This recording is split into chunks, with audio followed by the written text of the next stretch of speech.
stickler no less than the hangman, hemp was indispensable. A 44-gun frigate, like our cherished old Ironsides, took over 60 tons of hemp for rigging, including an anchor cable 25 inches in circumference.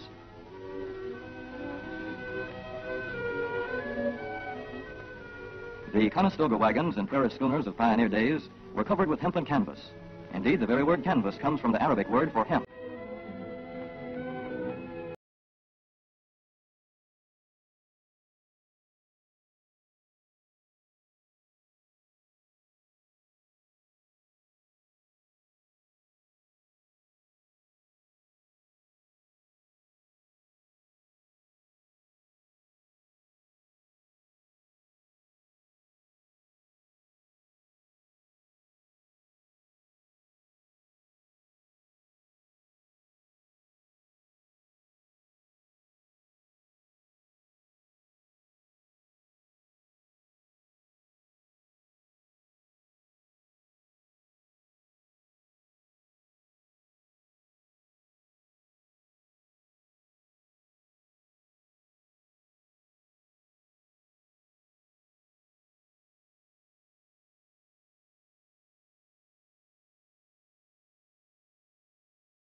Or in central Wisconsin.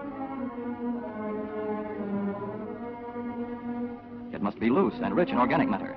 Poor soils won't do. Soil that will grow good corn will usually grow hemp.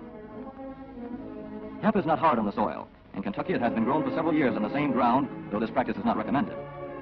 A dense and shady crop, hemp tends to choke out weeds in the process.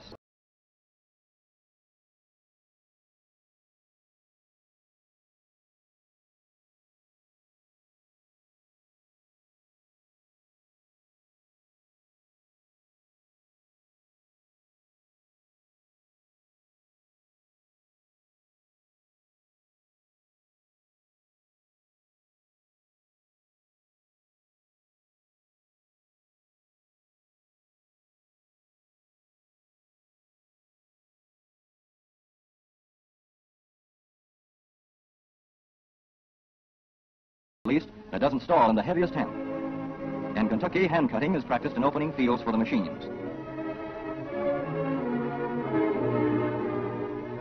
In Kentucky, hemp is shucked as soon as safe after cutting, to be spread out for retting later in the fall.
Well-retted hemp is light to dark gray. The fiber tends to pull away from the stalk. The presence of stalks in the bowstring stage indicates that retting is well underway.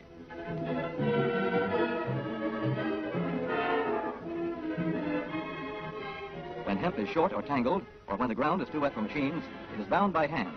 A wooden buck is used. Twine will do for tying, but the hemp itself makes a good band.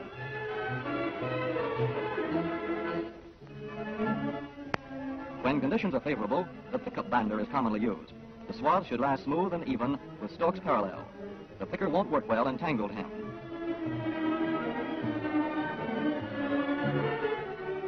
After binding, hemp is shucked as soon as possible to stop further retting.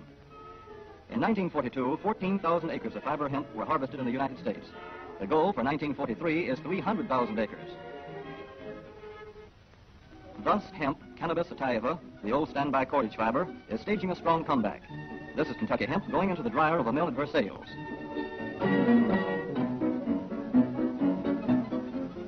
In the old days, breaking was done by hand, one of the hardest jobs known to man.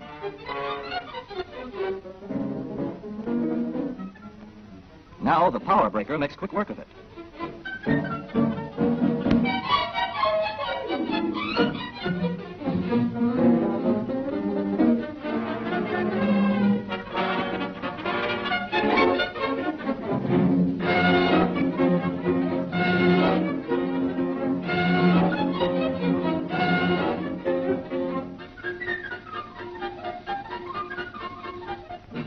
Spinning American hemp into rope yarn or twine in the old Kentucky River Mill at Frankfort, Kentucky. Another pioneer plant that has been making cordage for more than a century.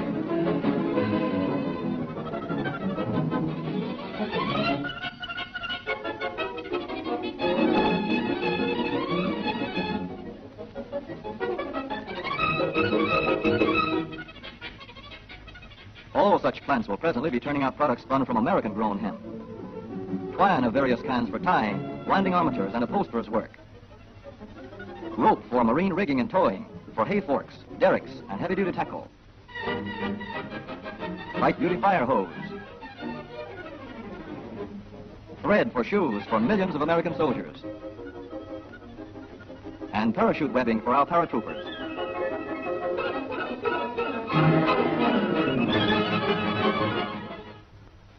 As for the United States Navy, every battleship requires 34,000 feet of rope, and other craft accordingly. So here in the Boston Navy Yard, where cables for frigates were made long ago, crews are now working night and day making cordage for the fleet. In the old days, rope yarn was spun by hand.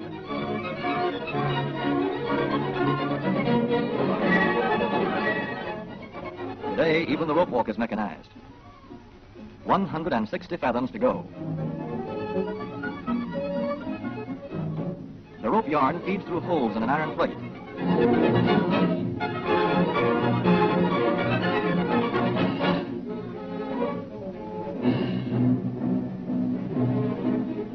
This is Manila hemp from the Navy's rapidly dwindling reserve. When that is gone, American hemp will go on duty again. Hemp for mooring ships. Hemp for tow lines.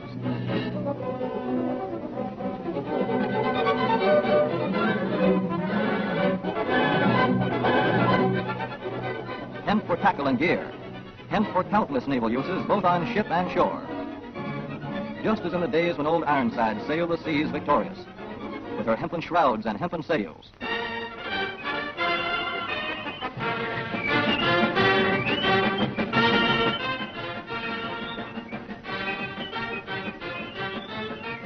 Hemp for victory.